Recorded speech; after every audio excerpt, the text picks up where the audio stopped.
ये काफ़ी इंपॉर्टेंट है, तो हम इसको ध्यान से समझते हैं।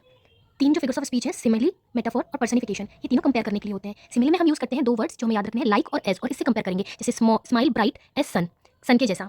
रन्स लाइक विंड, यहाँ पर लाइक कीवर्ड आ गया। मेटाफोर में हम क्या करते हैं, डायरेक्ट कंपैरिजन करते हैं किसी भी दूसरी चीज़ से। जैसे टाइम इज थीफ, टाइम चोर है, time is thief. World is stage, world stage है। डायरेक्ट इफ आर करके हम बताते हैं। पर्सोनिफिकेशन में क्या करते हैं, हम नॉन लिविंग थिंग्स को ह्यूमन के जैसे ट्रेट्स दे देते हैं, जैसे ह्यूमन के कैरेक्टरिस्टिक्स होते हैं। जैसे यहाँ पर बोल दिया विंड विस्पर्स, विंड ने विस्पर करा। फ्लावर्स डांस्ड, फ्लावर्स ने डांस किया। तो कोई काम जो ह्यूमंस करते हैं वो कोई ऑब्जेक्ट कर रहा है, तो दिस इज पर्सोनिफिकेशन। जब डायरेक्ट कंपैरिजन करें तो मेटाफर। अगर हमने बोला, जैसे हमने बोला time is a running person, तो ये मेटाफर हो जाएगा। अगर हमने बोला टाइम रन्स, वो उसके जैसे एक्शन कर रहा है, तो ये पर्सोनिफिकेशन हो जाएगा। इलिट्रेशन में क्या होता है, जो कॉन्सोनेंट वर्ड है वो बार-बार रिपीट हो रहे हैं अलग-अलग वर्ड्स में, कॉन्सोनेंट के लेटर। जैसे बहुत सारे वर्ड है, यहाँ पर पी रिपीट हो रहा है बार-बार, पीटर, पाइपर, पीपर्स, या फिर सेली, सेल्स, सी सेल्स। और एसोनेंस उसी का सेम वर्जन वॉवल्स के लिए, जब वॉवल्स रिपीट हो रहे हो। तो हम कैसे बोल सकते हैं, जैसे हमने बोला आउल, ऑरेंज, या फिर हमने बोला पूल, कूल, तो हम देख सकते हैं ओ वॉवल रिपीट हो रहा है। यहाँ पे I N, I N, I N, तो आई वॉवल रिपीट हो रहा है। Rain in Spain. ऐसी ओनोमेटोपिया, इसमें क्या होता है, साउंड होती है, साउंड वर्ड्स। जैसे कि जब ट्रेन चलती है तो उसकी आवाज़ आती है, हम वो बोलें। जैसे जो मधुमक्खी हैं वो बज़ बज़ करके आवाज़ निकालती हैं। थंडर की आवाज़ बता दी इसने, बूम्ड।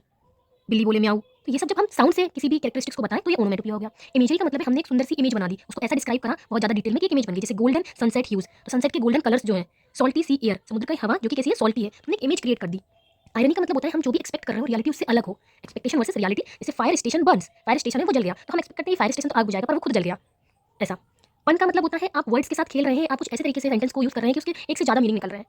जैसे कि यहाँ पर बोला एंटी ग्रेविटी बुक, ऐसी बुक जो कि जिस पर ग्रेविटी काम नहीं करती, वो बुक जो है वो उसके अंदर एंटी ग्रेविटी के बारे में लिखा है, लेकिन सारी इस दुनिया में जो भी चीज़ें सब पे ग्रेविटी काम करती है, तो उसके दो मतलब निकल रहे हैं। एक दूसरा एग्जांपल हम लेते हैं, जैसे हमने बोला pencil is pointless, pencil is pointless, तो एक पेंसिल इसकी नोक टूट चुकी है, उसके पास पॉइंट नहीं है, तो ये हो गया कि वो पॉइंटलेस है। दूसरा इसका क्या मीनिंग निकल रहा है कि अभी हम पेंसिल की बात नहीं कर रहे हैं, पेंसिल के बारे में बात करना ही पॉइंटलेस है। या फिर बोल सकते हैं चीता इज स्पॉटेड इन जू, तो जू में चीता मिलते हैं, लेकिन चीता की बॉडी के ऊपर जो स्पॉट्स बने होते हैं उसको भी बोलते हैं कि चीता स्पॉटेड है। तो इसके दो मीनिंग्स निकल रहे हैं, तो पन के साथ हम ऐसे वर्ड प्ले करते हैं। सिंबलिज्म मतलब जब हम किसी भी एक पर्टिकुलर चीज़ को किसी सिंबल से जोड़ते हैं, जैसे कि यहाँ पर डव है, डव एक एनिमल है, इसको हमने जोड़ दिया पीस से, शांति से। रोज को हमने जोड़ दिया किस सिंबल से, लव से।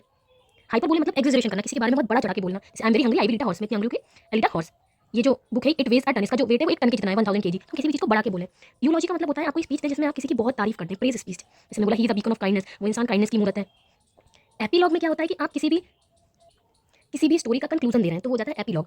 जैसे हैरी पॉटर की स्टोरी है और हमने उसमें बता दिया कि एंडिंग कैसे हुई थी। प्रोलॉग का मतलब पी फॉर प्रो मतलब पहले, तो स्टोरी का इंट्रोडक्शन, किसी भी स्टोरी को शुरू करना हो तो उसके लिए हम जो भी यूज करेंगे कि क्या क्या हुआ था पहले, वैसे से हमारी कहानी स्टार्ट हो रही है, ये हो गया प्रोलॉग। फोरशैडोइंग का मतलब होता है आप फ्यूचर में जो भी चीजें हो रही हो ना उनके पहले से हिंट दे दो। जैसे बोल दिया winter is coming, dark clouds are gathering, धीरे धीरे डार्क क्लाउड आ रहे हैं, बारिश होगी। पैराडॉक्स का मतलब होता है कि कोई ऐसी चीज बोल देना जो हमें बिल्कुल उल्टी लग रही हो, जो दोनों का मीनिंग अपोजिट हो बिल्कुल। जैसे कि बोल दिया लेस इज मोर, कम ही ज्यादा है, तो ये बिल्कुल हमें लग रहा है कि ये दोनों जो चीजें आपस में बिल्कुल अपोजिट है, पर ये सच भी हो सकती है। साइलेंस इज गोल्डन, तो यहाँ पे हम कोई भी ऐसी चीज बोलते हैं, एक ऐसा सच बोलते हैं जो कॉन्ट्रडिक्टरी लग रहा हो। तो ये सारे फिगर्स ऑफ स्पीच आपको याद करने हैं। आई होप ये वीडियो यूजफुल हो। All the best.